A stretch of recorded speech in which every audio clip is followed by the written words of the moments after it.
I think of God now very differently than I did when I was in the church. I think of God now like God is the CEO of the universe, okay? If I were the CEO of a company and the janitor ran out of toilet paper. Now the janitor, I'm not saying the janitor is bad or lowly or any of that, because the janitor is needed. The janitor is well respected in my sight as the CEO of my company. But the janitor ran out of toilet paper and he was going to be, he needed to clean the bathrooms. Would I expect for the janitor to call me, the CEO of the company, to order toilet paper? Or should the janitor go to the operations manager and the operations manager go to the procurement director? Hello, there's multiple levels. And if the procurement director has to get some sort of an approval, wouldn't he go to the vice president of operations?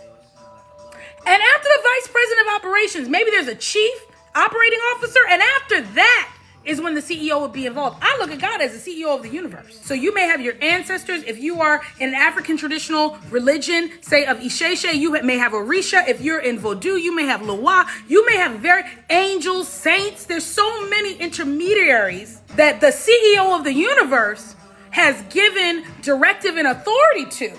Once I really grasped this, I realized that doesn't make sense. And that is actually why a lot of us before struggled so much in prayer and getting things through.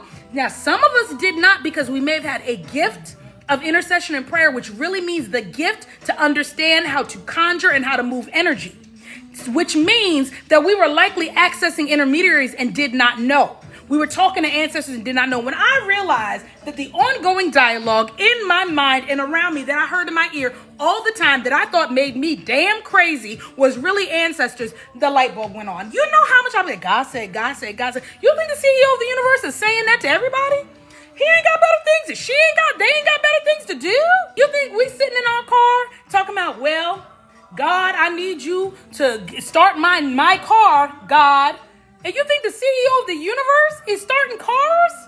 No, baby, that's your ancestor. He is a mechanic and he has a good relationship with the spirit of the railroad. If humans have enough sense to set up a hierarchy for an order of a company, you don't think that the God of the universe, the divine source, has enough sense to set up a hierarchy of divine order to make something make sense? Where do you think humans got the idea from?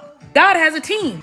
Even the Bible talks about that. I'm going to blow your mind because the Bible talks about it and most people miss it. So much stuff in the Bible that they miss. The Bible actually talks about powers and principalities and rulers in different places. There's a story of when Daniel was calling for the angel and the angel said, I'm sorry because I got held up by the prince of Persia. Okay, I got held up coming to help you because there's a spirit that rules over Persia. And while I was trying to come through there, I had to mollywop him to get to you.